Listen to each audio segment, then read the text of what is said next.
Good morning, everyone, and welcome back. I came out to the farm nice and early this morning with intentions of getting a good start on our planting for the day, and much to my surprise, it's rained. The total amount was not that significant, not even 1/10 of an inch of rain. Unfortunately though, that's enough to throw a wrench in our plans for the day. As you saw last episode, our ground was flirting with being too wet already, and this light rain is going to keep us out of the field for the day. Now, if the sun were to come out this afternoon, we may have a chance of planting. Certainly tomorrow, if it's sunny, we will be able to hit the fields again, especially where we ran the field cultivator. As for today though, I don't think we're going to be able to accomplish anything. On a positive note though, we did get some dust washed off of the 8285R and the 9460R here that have been out in the field the last few days. So there is some kind of silver lining. It was more of a light rinse, not enough to thoroughly clean all of the dust and dirt off. It's better than nothing. These tractors will sit here for another day while we wait and see what the weather does. We have an interesting forecast here for the next week. We'll worry about that tomorrow if we get some more crops planted. I wasn't even planning on coming out here and recording, but for the sake of keeping you guys on an accurate timeline of this planting season, figured I'd let you know. So I'll check back in when something noteworthy happens or it's dry again. It probably won't be today though. We'll see. And just like that, 24 hours has gone by. And what a change in conditions we've had. It's already 50 degrees this morning. Like I said yesterday morning, not a significant amount of rainfall out here, just enough to keep us from working. Nice and dry on the topsoil already this morning.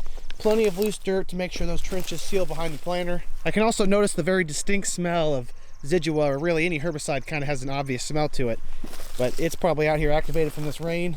I think by the time we grab the seed tender, come out here, this will plant perfect. Plus we have clear skies and the sun's beating down on the ground already. I have a pretty good feeling about today's productivity. Before we get too far along though, make sure you like the video and subscribe to the channel if you enjoy what you see. I figured we might as well get a nice grain bin view of what we're working with. Going to be relatively dry throughout the majority of the field, except for right out there. I don't know if you can see in the camera. There's a spot that always holds moisture. I'm sure it was wet the other day when the field cultivator worked it. You really don't get too concerned about spots like that. They just have some kind of water issue there. Really nothing you can do other than plant through it and hope it grows. Jeez, I need to hit the gym. I'm headed to the red shed right there at the farm to pick up the seed tender. I am going to have some time to kill though because it is Sunday. The beans we are picking up are coming from our Pioneer dealer. Wes said he's not going to be there till 9:30 or 10, and it is 8:40. So we've got about 40 to 50 minutes to kill. Usually I'm late. Maybe this time I'll be early. No worries, it's a Sunday. Meow. The farm dog. Oh, you're hard at it this morning, aren't you? Birds are nice and active already this morning. They really make themselves at home here in the barn.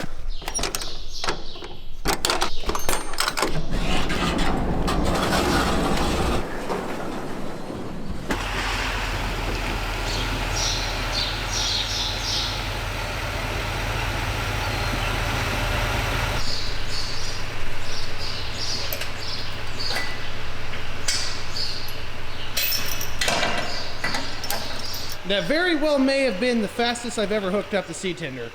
I think that's a good sign of what's to come today. Or we're starting with the best and we're gonna end with the worst. Hopefully it's not that. If there's one thing I'm confident in my ability to do, that's waste time. I think we'll leave here about 9:15. Should put us there before him. You might be surprised. Time killed successfully. Looks like Wes is at work.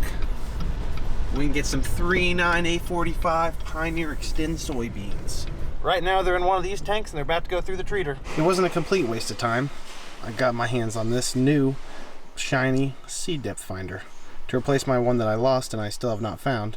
Thanks, Nutrien. I'm sure that some of you think we're premature with how early we plant our soybeans. That would not be possible without these products right here. Seed treatment is so critical for the success of young seedlings in a very challenging environment. In early April, the ground is often cool and wet, and there's a lot of pathogens that try and infiltrate those young seedlings.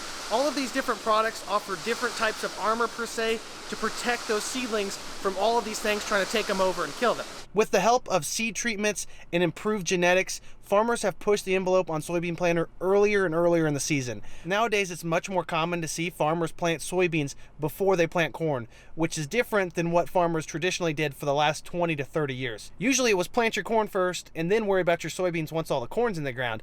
Now farmers have realized that soybeans are very vigorous and can withstand some tough conditions with the help of those seed treatments in the soil. Because of that, if the ground is a little more marginal and they're unsure about the weather coming coming up in the forecast, they will start planting soybeans, and then when they see a favorable forecast in the future, they start to plant corn. Now, a lot of farmers do have two planters and they just hit the ground running at the same time. Not everyone has that luxury, so they'll put some beans in the ground first. I, for one, am very adamant about planting your soybeans as early as possible. They grow based on day length, not accumulated growing degree units like corn. They shift from vegetative to reproductive growth based on the length of day. So once they hit a certain point in the year, they're going to start finishing up their life cycle. The earlier you get them in the ground and growing, the more vegetative growth they can put on.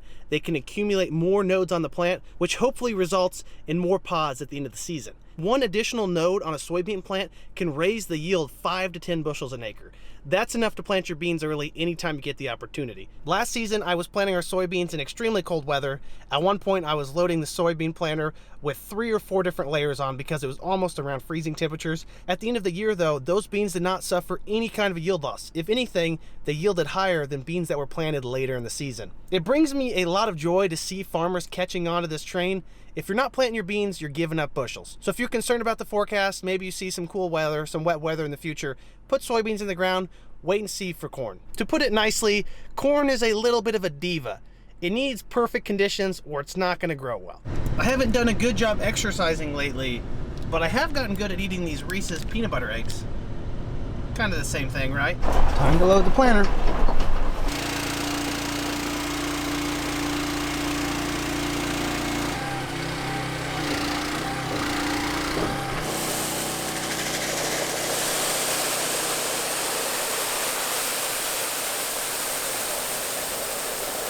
The boss thinks we're going to need to let this field dry for another hour in the sun before it's ready to plant.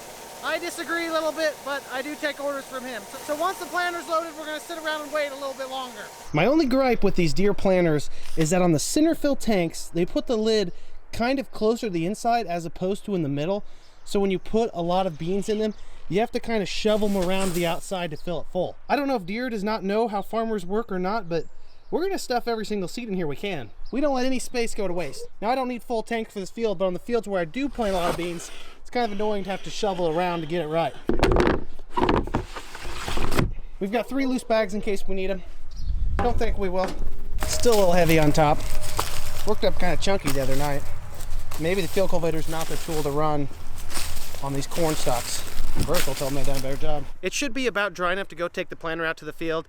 And I'm all jacked up on Reese's peanut butter eggs. So let's go plant some beans! Excuse me, sir. Taking my seat back. Before we go drag racing away, we should probably lift the planter up.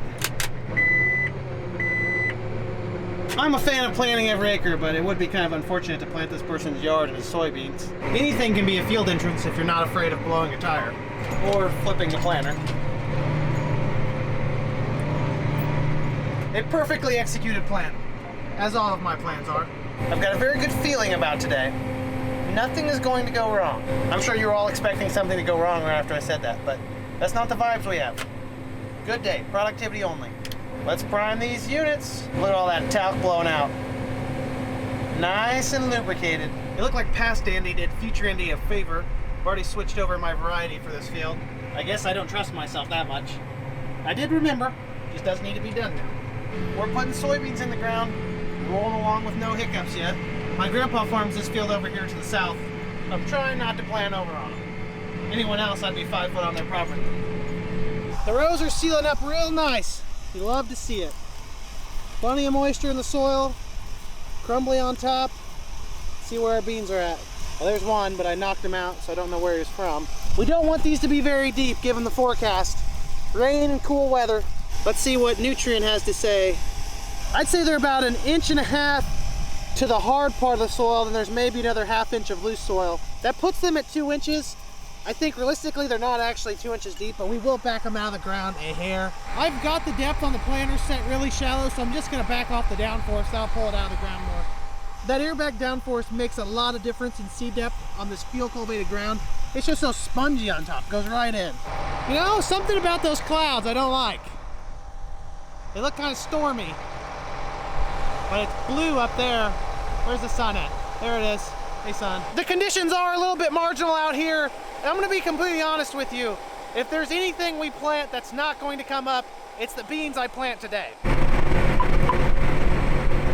Back it down to 160. That'll pull them way out of the ground. Get okay. We're about to go through a spot that looks pretty heavy. We're just gonna shift up and close our eyes. If we get stuck, we get stuck. She's pulling hard. Now we made it.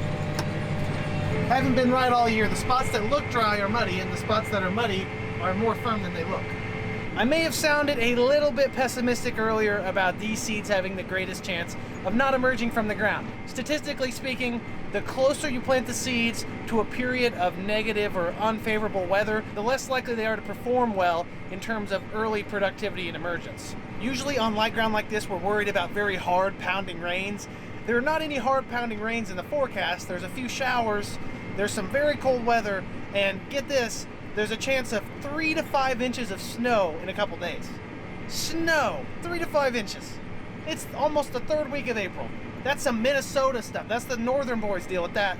We like sunshine and 75 down here in central Illinois. On top of snow, if you look right here on Tuesday at the low temperature, it is 28 degrees.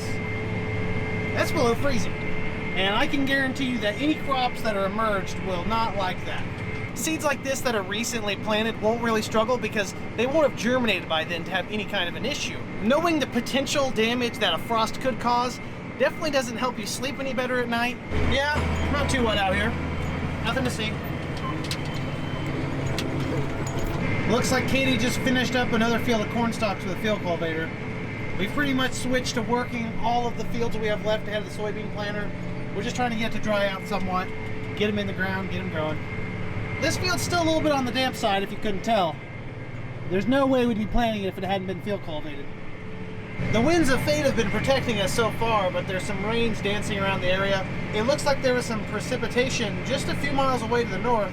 Radar looks like we're just getting lucky today. We're the blue dot, and those are the storms kind of going around us. Can't really hold this and not be shaky. Fingers crossed it stays that way.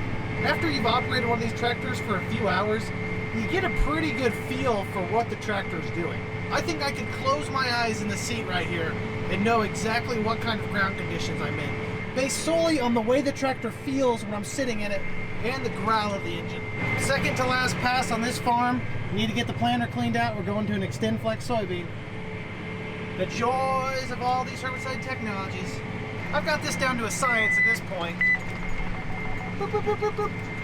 We're on the move again. Looks like the storms are moving too. I don't know if we've got enough luck to make it to the end of the day without getting the rain. Eventually, we're bound to get a good hand. Don't know if it's going to be today, though.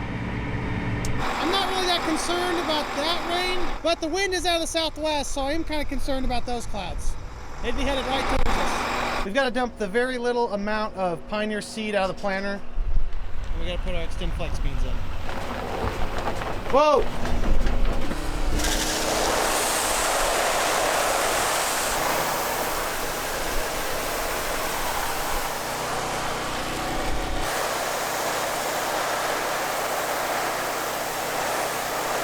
We loaded about 70 units of Asgrow 38XF1 XtendFlex beans. What my crew of seed minions told me is that we have a rain on the way, should be here by 4. So that gives me about an hour to an hour and a half.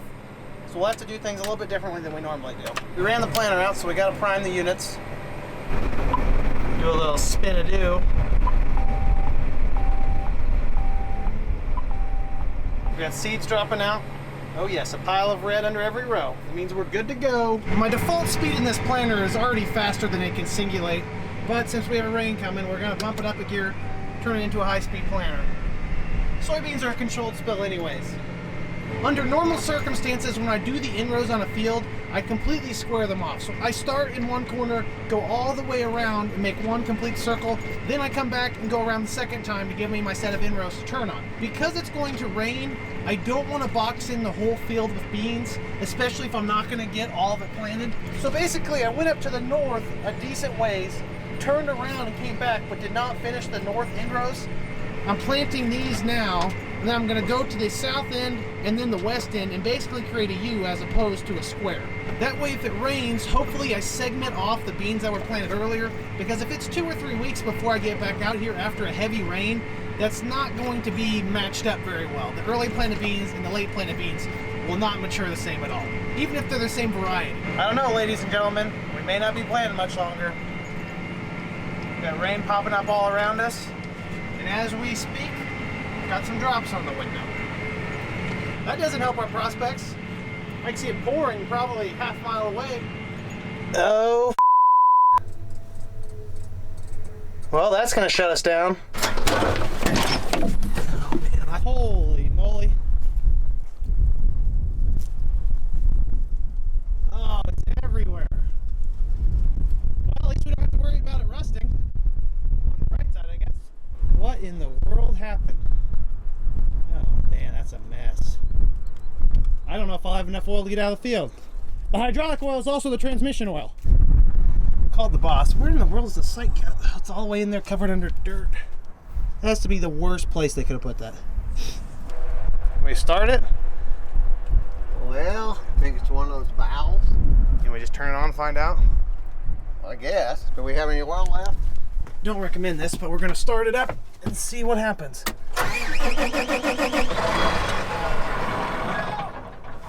Found that up pretty quick. And it's starting to rain. The double whammy. Was it the motor? That hose right there, where's that go? Is it that one? And it connects over here to the other motor?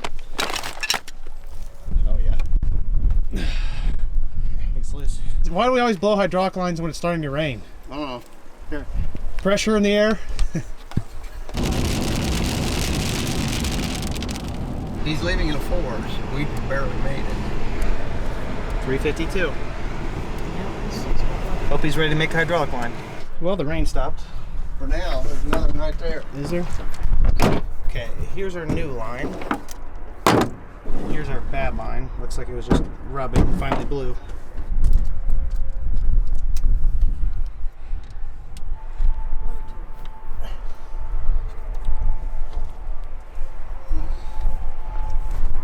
Don't need to oil the chain. The hydraulic line is fixed. That was the cheaper part of the equation. Now I got to replace all that oil on the ground. So we got to put in a couple $100 worth of transmission oil. Okay. We added about 10 gallons of high guard.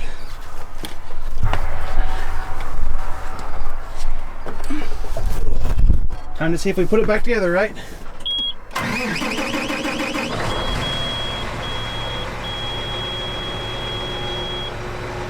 Well, nothing's shooting out like a geyser. That's a good sign. Just like that, we're back in action. Not only did we fix our hydraulic line, we also missed the rain. Well, I guess I wouldn't technically call that missing the rain. We just survived the rain. Wasn't enough to keep us out of the field, or at least not this round. There is still more storms brewing over there to the west and the southwest. They will be heading our direction. For now, though, we can keep planting some acres. Something about our operation trying to beat a rain planting soybeans, we always blow hydraulic lines. Just a part of farming.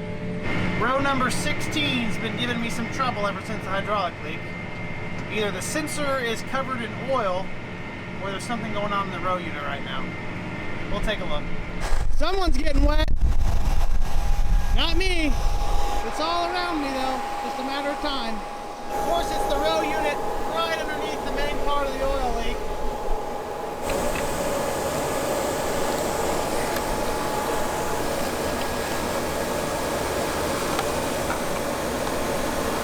Where do you guys keep finding all the mud? I'm trying to get this planter clean. Based on the way the brush looks, I would say it was oily. Hopefully that fixes our problem.